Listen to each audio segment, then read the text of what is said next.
ఆదికాండము 26వ అధ్యాయం. అబ్రహాము దినములలో వచ్చిన మొదటి కరువు కాక మరి ఒక కరువు ఆ దేశములో వచ్చెను. అప్పుడు ఇస్సాకు గెరారులోనున్న ఫిలిష్తీయుల రాజైన అబీమెలెకు నొద్దకు వెళ్ళెను. అక్కడ యెహోవా అతనికి ప్రత్యక్షమై, నీవు ఐగుప్తులోనికి వెళ్ళక నేను నీతో చెప్పు దేశమందు నివసించుము. ఈ దేశమందు పరవాసివై ఉండుము. నేను నీకు తోడై ఉండి నిన్ను ఆశీర్వదించేదను. ఎలైనగా నీకును నీ సంతానమునకును ఈ దేశములన్నీ ఇచ్చి నీ తండ్రి అయిన అబ్రహాముతో నేను చేసిన ప్రమాణము నెరవేర్చి ఆకాశ నక్షత్రముల వలె నీ సంతానమును విస్తరింపజేసి ఈ దేశములన్నీ నీ సంతానమునకిచ్చేదను.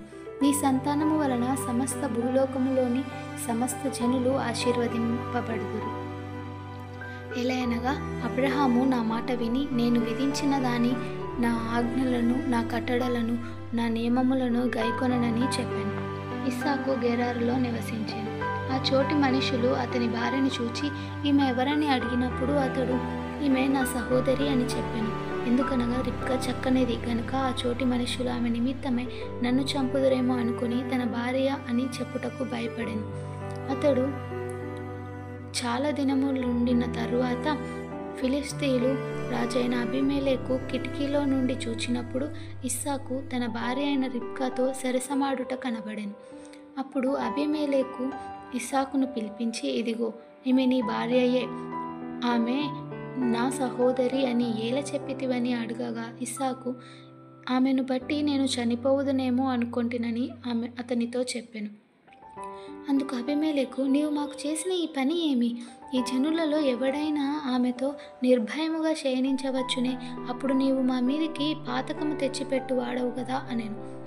అబీమెలెకు ఆ మనుష్యుని జోలికైనను అతని భార్య జోలికైనను వెళ్ళువాడు నిశ్చయముగా మరణశిక్ష పొందునని తన ప్రజలందరికీ ఆజ్ఞాపింపగా ఇస్సాకు ఆ దేశమందున్న వాడై విత్తనము వేసి ఆ సంవత్సరము 100 ఫలము పొందెను. యెహోవా అతనిని ఆశీర్వదించెను గనుక ఆ మనుష్యుడు గొప్పవాడాయను. అతడు మిక్కిలి గొప్పవాడగు వరకు క్రమక్రమముగా అభివృద్ధి పొందుచూ వచ్చెను. అతనికి గొర్రెల ఆస్తియు గొడ్ల ఆస్తియు దాసుల గొప్ప సమూహమును కలిగినందున ఫిలిష్తీయులు అతని యందు అసూయపడిరి.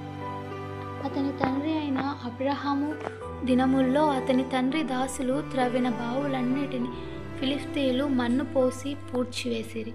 అబీమెలెకు, నీవు మాకంటే బహు బలము గలవాడవు గనుక మా యొద్ద నుండి వెళ్ళిపోమ్మని ఇస్సాకుతో చెప్పగా ఇస్సాకు అక్కడి నుండి వెళ్ళి గెరారు లోయలో గుడారము వేసుకొని అక్కడ నివసించాను.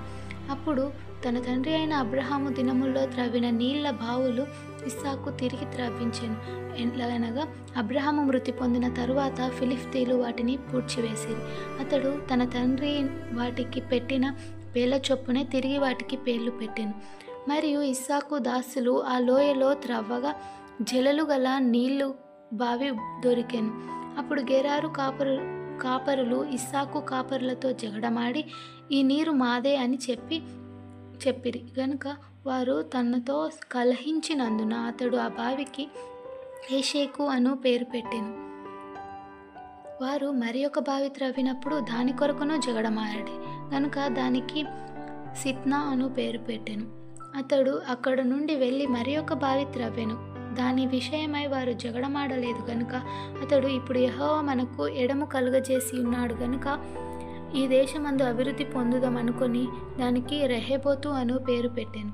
అక్కడి నుండి అతడు బెయేర్షెబాకు వెళ్ళెను. ఆ రాత్రియే యెహోవా అతనికి ప్రత్యక్షమై, నేను నీ తండ్రి అయిన అబ్రహాము దేవుడను, నేను నీకు తోడై ఉన్నాను గనుక భయపడకుము.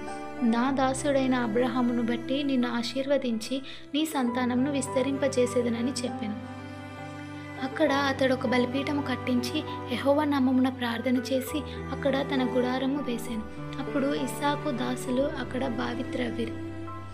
అంతటా అబీమెలెకును అతని స్నేహితుడైన అహూజతును అతని సేనాధిపతి అయిన ఫీకోలును గెరారు నుండి అతని యొద్దకు వచ్చిరి. ఇస్సాకు, మీరు నా మీద పగబట్టి మీ యొద్ద నుండి నన్ను పంపివేసిన తరువాత ఎందు నిమిత్తం నా యొద్దకు వచ్చి ఉన్నారని వారిని అడగగా వారు, నిశ్చయముగా యెహోవా నీకు తోడయుండుట చూచితిమి గనుక మనకు అనగా మాకును నీకును మధ్యన ఒక ప్రమాణం ఉండవలెననియు మేము నిన్ను ముట్టక నీకు మేలే తప్ప మరేమీ చేయక నిన్ను సమాధానముగా పంపివేసితిమి గనుక నీవును మాకు కీడు చేయకుండునట్లు నీతో నిబంధన చేసుకొందుమని అనుకొంటిమి. ఇప్పుడు నీవు యెహోవా ఆశీర్వాదం పొందినవాడవనిరి. అతడు వారికి విందు చేయగా వారు అన్నపానములు పుచ్చుకొనిరి. తెల్లవారినప్పుడు వారు లేచి ఒకనితో ఒకడు ప్రమాణము చేసుకొనిరి. తరువాత ఇస్సాకు వారిని సాగనంపగా వారు అతని యొద్ద నుండి సమాధానముగా వెళ్ళిరి. ఆ దినమందే ఇస్సాకు దాసులు వచ్చి తాము త్రవ్విన బావిని గూర్చి అతనికి తెలియజేసి మాకు నీళ్లు కనబడినవని చెప్పిరి కనుక దానికి షేబా అను పేరు పెట్టెను.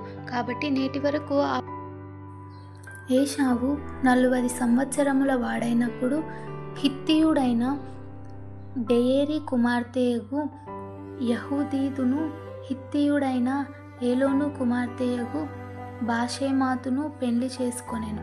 వీరు ఇస్సాకునకును రిబ్కాకును మనోవేదన కలుగజేసిరి.